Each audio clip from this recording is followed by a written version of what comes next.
श्री गणेश दत्त गुरुभ्यो नमः.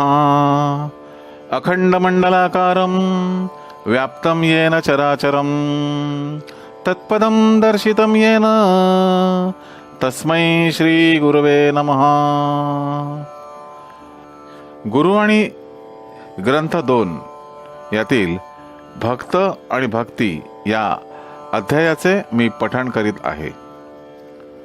परमपूज्य सद्गुरू श्री रामकृष्ण क्षीरसागर स्वामी आपल्या प्रासादिक वाणीतून मार्गदर्शनपर आशीर्वाद देताना या अध्यायात पुढे म्हणतात, ध्यानधारणा, पूजा, मंत्र यापैकी काहीही करता आले नाही तर त्याने नितांत दृढभाव ठेवावा. हा भाव सिद्ध होतो. पत्नीने केलेली पतीची सेवा, मुलांनी केलेली आईवडिलांची सेवा हे उच्च भाव दाखवतात. एक गरीब मुलगा होता. त्याची एका ऋषीला दया आली. त्याने त्याला एक मंत्र शिकवला. त्यामुळे त्याला मंत्र सामर्थ्य प्राप्त झाले, सिद्धी प्राप्त झाली. त्यानंतर तो मुलगा अरण्यात गेला व एका झाडाखाली तपश्चर्येला बसला. त्या झाडावर एक पक्षी होता. त्याने त्या तपस्व्यावर विष्ठा टाकली. तपस्व्याने रागाने त्या पक्षाकडे एक टक लावून पाहताच तो पक्षी भस्मसात झाला. तेव्हा त्याला आपल्यात भस्मसात करण्याचे सामर्थ्य उत्पन्न झाले याची जाणीव झाली. नंतर काही दिवसांनी तो एका गावी आला असताना भिक्षेसाठी एका घरी गेला. त्या घरात राहणाऱ्या स्त्रीने त्या तपस्व्याला थांबायला सांगितले. तिचे पती घरात होते व ती पतीची सेवा करण्यात गुंग झाली होती. त्या तपस्वी मुलाला त्या बाईने आपल्याकडे दुर्लक्ष केले म्हणून खूप राग आला व तिला भस्मसात करावे या उद्देशाने तो तपस्वी त्या बाईकडे एकटक पाहू लागला. तेव्हा ती पतिव्रता स्त्री त्याला म्हणाली, तू मला पक्षी समजतोस काय? तो तपस्वी मुलगा चपापला. आपण पक्षी भस्मसात केला हे ह्या स्त्रीला कसे कळले? तेव्हा त्याने त्या स्त्रीला त्याचे रहस्य विचारले. तिने त्याला गावच्या खाटकाकडे जावयास सांगितले. खाटीक या प्रश्नाचे उत्तर देईल असे ती त्याला म्हणाली. नंतर तो तपस्वी मुलगा खाटकाकडे गेला. खाटीक दुकानात मांस कापणे व त्याची विक्री करणे यात गढून गेला होता. त्याने त्या तपस्व्याला थांबायला सांगितले. त्याने आपला सर्व व्यवहार उरकला व नंतर तो तपस्व्याकडे वळला. तो त्याला म्हणाला, जे भक्त स्वबुद्धीने कशाचीही अपेक्षा न करता कर्म करतात त्यांनाच ते प्राप्त होते. त्या पतिव्रतेला पतिसेवेमुळे सामर्थ्य प्राप्त झाले होते व खाटकाला आईवडिलांच्या सेवेने. जे लोक आईवडिलांना ईश्वर मानून सेवा करतात व त्याप्रमाणे आपला भक्तिभाव ठेवतात त्यांना दैवी सामर्थ्य प्राप्त होते. जे भक्त एकनिष्ठेने गुरुसेवा करतात, आपल्या गुरूंना ईश्वरासमान मानतात, त्यांचे मानसिक सामर्थ्य वाढते, त्यांचे आत्मबल आपोआप वाढते. तुमच्याजवळ उच्च प्रकारचा भाव असेल, ज्या वेळी तुम्ही दर्शनाला याल त्यावेळी काहीतरी घेऊनच जाल. तुमच्यावरचे संकट केवळ दर्शनाने दूर होईल. अर्थात त्यासाठी मन अतिशय श्रद्धाळू पाहिजे.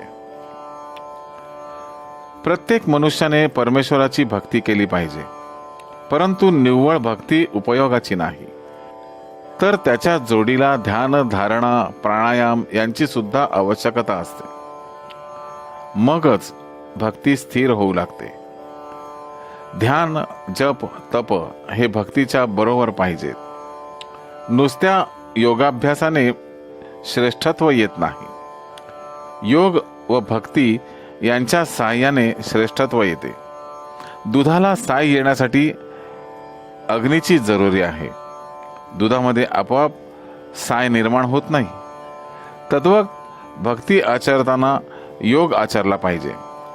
निव्वळ भक्तिभाव क्लेशकारक असतो. परमेश्वराची मी इतकी भक्ती करतो तरी मला तो का कळत नाही, का प्रसन्न होत नाही, असे त्या भक्ताला वाटण्यासारखे असते. त्याच्यात संदेह निर्माण होतो व अडथळे निर्माण होतात.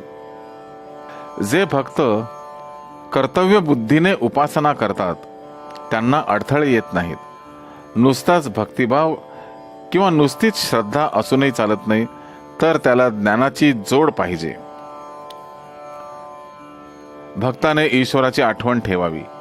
आज त्याच्या उलट परिस्थिती पाहाव्यास मिळते. मी एवढा जप करतो, नामस्मरण करतो, एवढेच भक्ताच्या लक्षात असते. आतून बंद असलेले दार बाहेरून ठोठावून उघडता येते. त्यासाठी ईश्वर प्राप्तीसाठी आंतरिक तळमळ पाहिजे. ज्ञानयुक्त भक्तीद्वारे ईश्वराची कृपा संपादन करावी. आध्यात्मिक ज्ञान पुस्तकात सापडत नाही. ते ज्ञान गुरुचरणांजवळ स्थिर होऊन प्राप्त करून घ्यावे लागते. हे भक्त स्वबुद्धीने कशाचीही अपेक्षा न करता मार्ग करतात, त्यांनाच हे प्राप्त होते. सतत चिंतेपासून दूर होण्यासाठी निष्काम कर्मयोग आवश्यक आहे. आपण आपली वृत्ती बदलणं आवश्यक आहे. मी देवाजवळ कधीही काही मागत नाही.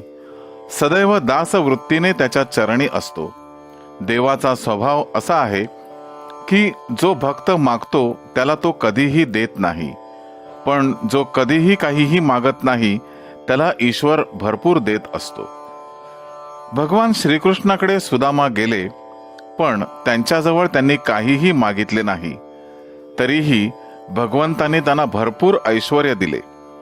जे काहीही न मागता कर्तव्य बुद्धीने कार्य करतात त्यांच्याविषयी ईश्वराच्या मनात आदर उत्पन्न होतो.